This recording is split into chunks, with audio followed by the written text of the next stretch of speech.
I am John Hughes, the editor of ArmenianNow.com internet journal and the founder of hay10 Charitable Foundation. About 2 years ago, we became aware of how journalism might be combined with social action to help some people with very specific and very solvable problems. We are very pleased with how that program developed, so that it actually became a year-long process whereby the readers of our internet journal have provided the means for helping people who have very simple but yet very meaningful needs that need a resolution. We have helped people get chickens and cows. We used our readers' money to buy window panes for a villager.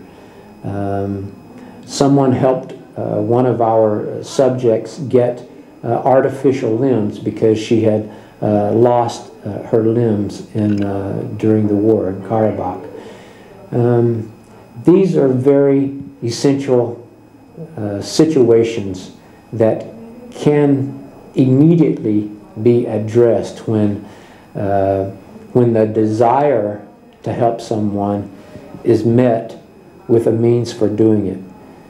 We look forward this year to again being a source and a vehicle by which people who read our journal in many countries can make simple donations that will have a very profound impact on people's lives here.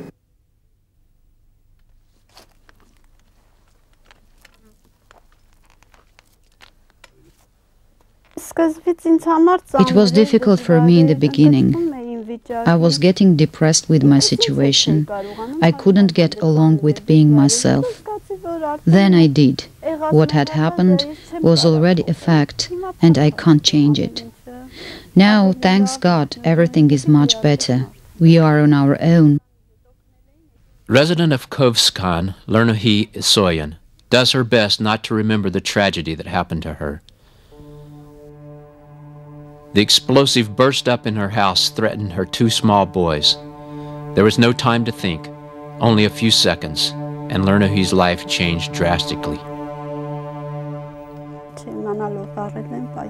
I lighted it up unaware of it, and it exploded.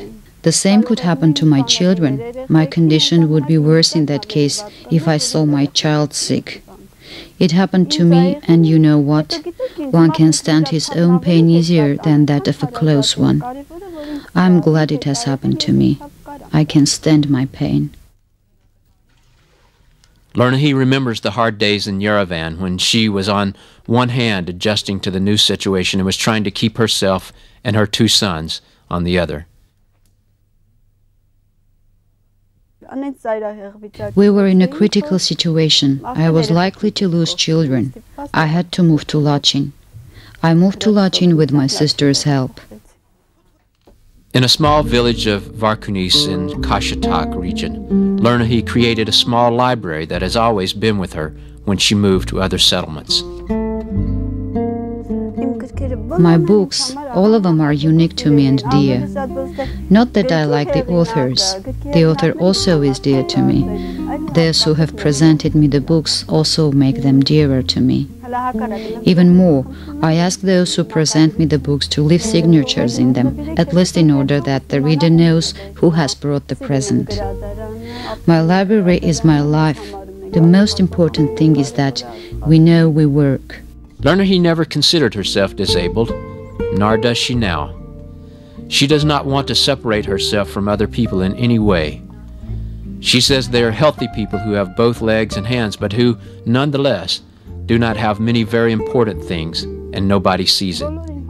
I'm just like others, and others are like me. I never complain of God. Thanks God, there is this much of me. Sometimes my mother complains. I say, if I don't complain, then you have no right to either. Don't complain. Lernahe says she knew knitting a bit before, but she has developed her main skills during the last year. I wanted very much to do something. I decided especially to knit. I first began knitting for my children. It was a support, for I knitted or sewed many children's clothes. I would change them, then I seemed to improve my skills with time. I knit now quite good. Now she knits all day long. She knits for her children, she knits for her loved ones.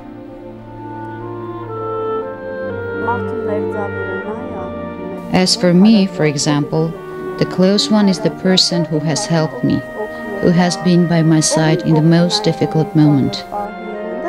I consider these people my close ones. Last year, High Santa helped Lernahe's family. Her sons were at first reluctant to accept High Santa presents. Lernahe says they are not used to getting help. One needs help unless he stands on his own feet. After that, one should try to work for himself.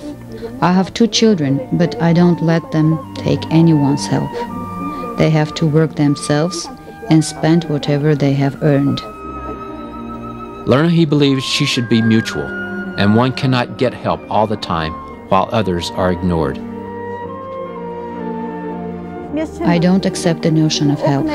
Help those who need it in the beginning, and help the way he will be able to return you. The help one has received is not one's own. He should work himself to return what he has got, in order that you can help someone else in need. That's the way Lernahe Asoyan from Kovsakan lives by our side.